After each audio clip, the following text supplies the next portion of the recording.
Hello GS academy के YouTube channel पर आपका स्वागत है। मैं हूं पवन। आज के हमारे करंट जीके का पहला क्वेश्चन है वो है भारत के अगले मुख्य चुनाव आयुक्त होंगे तो कौन होंगे? सुशील चंद्र। कौन होंगे? सुशील चंद्र है वो भारत के अगले चुनाव आयुक्त होंगे। तो वर्तमान में कौन है? तो वर्तमान में है सुनील अरोड़ा। तो भारत के वर्तमान में मुख्य चुनाव आयुक्त कौन है? वो है सुनील अरोड़ा। तो भारत के प्रथम मुख्य चुनाव यानी निर्वाचन आयुक्त कौन थे? वो थे सुकुमार सेन। कौन? सुकुमार सेन है वो भारत के प्रथम चुनाव आयुक्त थे।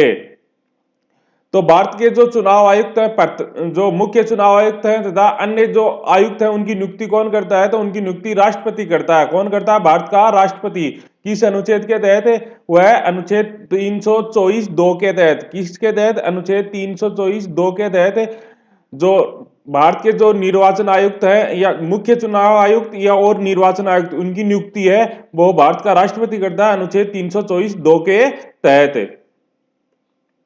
अगला है हमारा वो है विश्व में सबसे तेजी से टीकाकरण करने वाला देश कौन सा है? भारत। भारत ने विश्व में सबसे ज्यादा तेजी से टीकाकरण किया है। नेक्स्ट है पंजाब के एंटी कोरोना वायरस टीकाकरण कार्यक्रम के लिए ब्रांड एम्बेसडर कौन है? सोनू सूद। कौन है? सोनू सूद। पंजाब ने अपने जो एंटी कोरोना वायरस टीकाकरण कार्यक्रम चला रखा है उसका किसने किसको ब्रांड एम्बेसडर बनाया है? वो बनाया है सोनू सूद को बनाया है। तो बात करूं मैं पंजाब की, तो पंजाब का मुख्यमंत्री कौन है? कैप्टन अमरिंदर सिंह। कौन है? कैप्टन अमरिंदर सिंह है वो वहां के मुख्यमंत्री है। और राज्यपाल वो है विजेंद्र पाल सिंह बदनौर यानी वीपी बदनौर। ठीक है। नेक्स्ट है हमारा किस भारतीय अभिनेता को पर्यावरण संरक्षण के लिए गोल्डन ग्लोब ओनर्स फाउंडेशन से सम्मानित करने की घोषणा की गई है? तो वह है अक्षय कुमार। किसको? अक्षय कुमार को।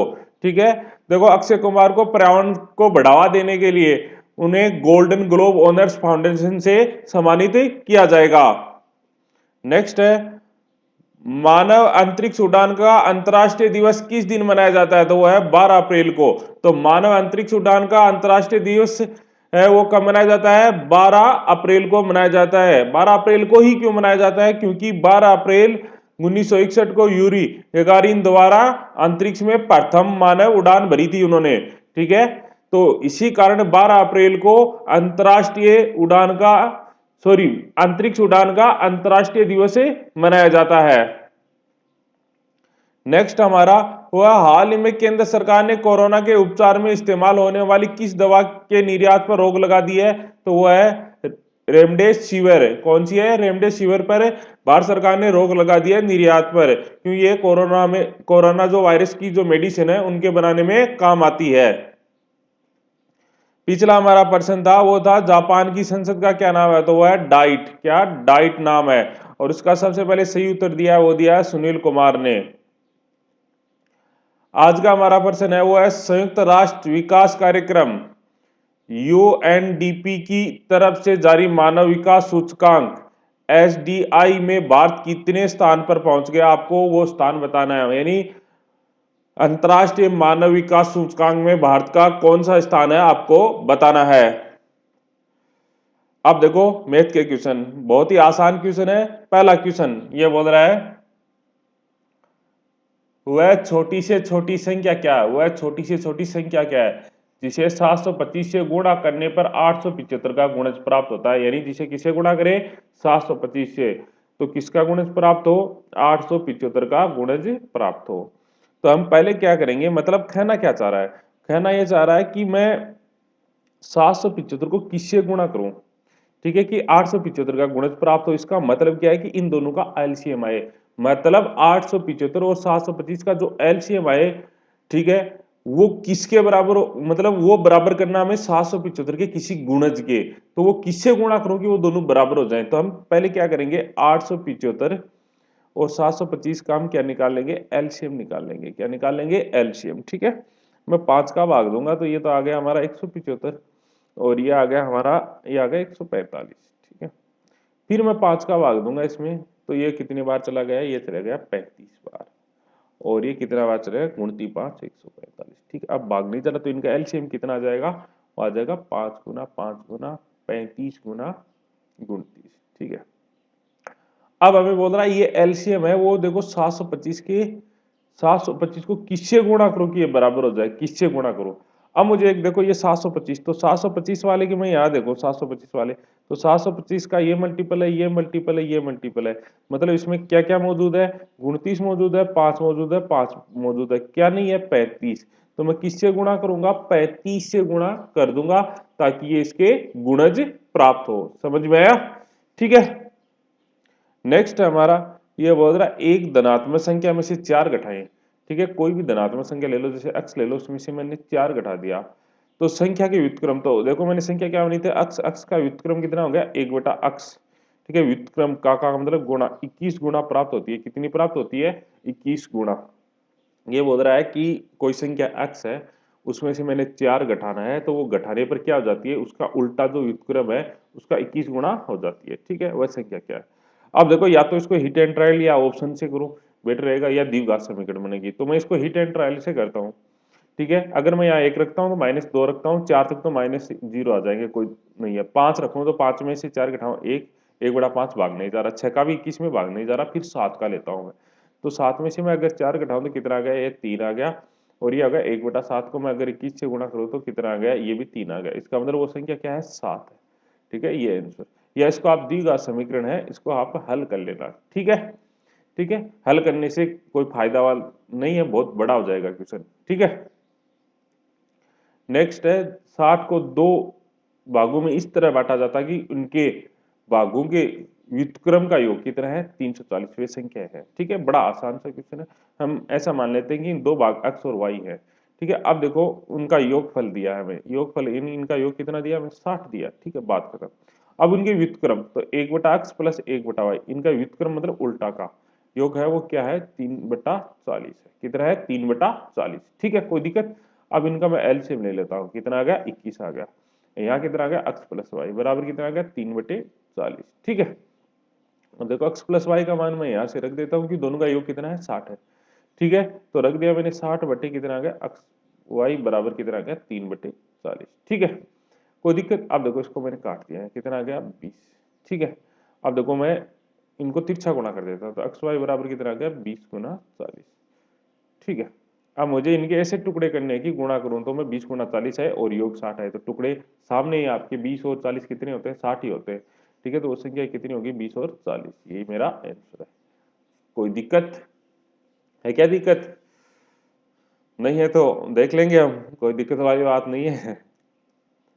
नेक्स्ट हमारा, ये बोल रहा है दो संख्याओं में 52 का अंतर है, दो संख्या उनमें 52 का अंतर है, यदि बड़ी संख्या में छोटी संख्या का भाग दिया जाए। ठीक है, बड़ी संख्या में छोटी संख्या, तो ऐसा मानो आप बड़ी संख्या x मान लो, बड़ी संख्या क्या मान लो, x, बड़ी को x मान लो, तो छोटी कितनी होगी, देखो अंतर कितने का, 52 का, तो छोटी होगी x-52। ठीक है, अब क्या बोल रहा है, बड़ी संख्या में छोटी का भाग दिया जाए, तो बड़ी संख्या x है, इसमें छोटी का भाग देता हूं मैं, x-52 का, तो भागफल 2, यानी कितनी बार भाग गया, 2, और शेष कितने बच गए हमारे, 20 बच गए।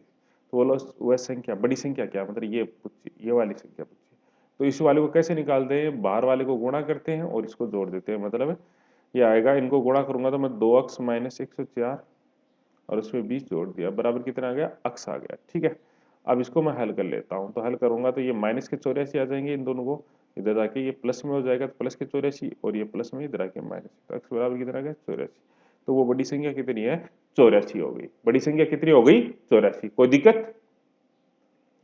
नेक्स्ट है हमारा, वो बोल रहा है दो संख्याओं में 12 का अंतर है, दो संख्या उनमें अंतर कितने का, 12, तो x और y मान लो, और क्या इनमें अंतर 12 का, उनका गुणनफल यानी x y बराबर कितना है, 6048 है। उनका बोला योगफल बताओ, यानी x प्लस वाई बताओ। ये देखो तीनों किस फॉर्मूले में आते हैं, आप बताओ, बताओ भाई किस में आते हैं। ये आते हैं, सीधा सा सिंपल सा है, ये आते हैं x प्लस वाई का whole square minus x minus Y का होल स्क्वायर बराबर 4xy, इसी में आते हैं। अब ये माइनस में इधर आके प्लस में, क्यों, मुझे x प्लस वाई का मान चाहिए, तो किधर आ गया, x प्लस वाई का होल स्क्वायर बराबर, ये आ गया x माइनस वाई का होल स्क्वायर प्लस है 4xy। ठीक है, क्यों ये माइनस में था, इधर आके प्लस में। अब मैं यहाँ मान रख देता हूँ, तो मान रखूंगा तो ये कितना आएगा, सीधी सी बात है, x माइनस वाई कितना दिया हमें, 12 दिया, कितना दिया है, 12। ठीक है, तो 12 दिया, तो इसको हल कर लेता हूँ, वो 12 का स्क्वायर प्लस है 4 गुना x वाई का मान गुणनफल कितना दिया है, 6048। ठीक है, 12 का स्क्वायर 144 और प्लस ये कितना आ गया हमारा, इसको आप गुणा कर दो, गुणा करोगे तो देखो 832 असल की 3, 16 3 19 असल की 1, तो ये एक आ गया, 6 चौक 24,192 आ गया। ठीक है, इनको अगर मैं जोड़ूं तो कितना हो गया हमारा 24,336 हो गया। ये किसके आ गया, x प्लस वाई के होल स्क्वायर के बराबर। लेकिन हमें तो x प्लस वाई चाहिए, तो दोनों तरफ रूट कर दो, तो x प्लस वाई बराबर कितना आ गया, ये किसका रूट होता है, 156 का होगा। किसका हो गया, 156 का। तो इनका योगफल कितना आ गया, 170 आ गया। यही मेरा आंसर है। समझ में आया, कोई दिक्कत किसी के?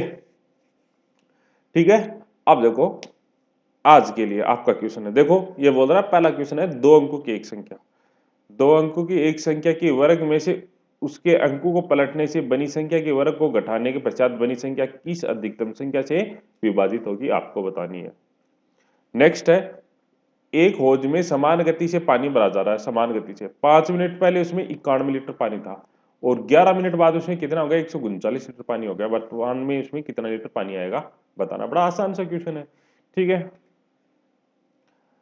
दो स्थानों के लिए एक वयस्क पुरुष का जितना टिकट मूल्य है उसका आधा मूल्य 7 वर्ष के बच्चे का है, लेकिन बर्थ आरक्षण शुल्क दोनों के लिए समान है। यदि पुरुष के एक टिकट तथा बच्चे के एक टिकट का आरक्षण सहित कुल मूल्य क्रमशः 310 और 170 है, तो बोल रहा है तो आरक्षण शुल्क क्या है, आपको बताना है। अगला है, एक संख्या 44 के वर्ग से बड़ी तथा 45 के वर्ग से छोटी है। यदि उस संख्या का एक गुणनखंड 6 का वर्ग भी है तथा वह संख्या 5 का गुणज भी है, तो वह संख्या क्या है, आपको जरूर बतानी है। ठीक है ना। नेक्स्ट है, क्यों हरिप्रसाद, आपको बताना है। देखो ये बोल रहा है, हरिप्रसाद ने परीक्षा में 80% पर्सन सही किए। ठीक है, यहाँ आएगा वही पर्सन सही किए। उसने 41 में से 37% सही किए। 41 में से 41% थे, उसमें से 37 सही कर दिए उसने। उसके बाद वो प्रत्येक 8% पर 5% हल सही पाया गया। बाद में वो क्या कर रहा है, 8 पे उसके 5 ही सही हो रहे हैं। तो कुल कितने परसेंट पूछे गए थे, यानी आपको बताना है कि कुल कितने परसेंट पूछे गए थे। ठीक है, आज के लिए बस इतना ही। धन्यवाद, थैंक यू।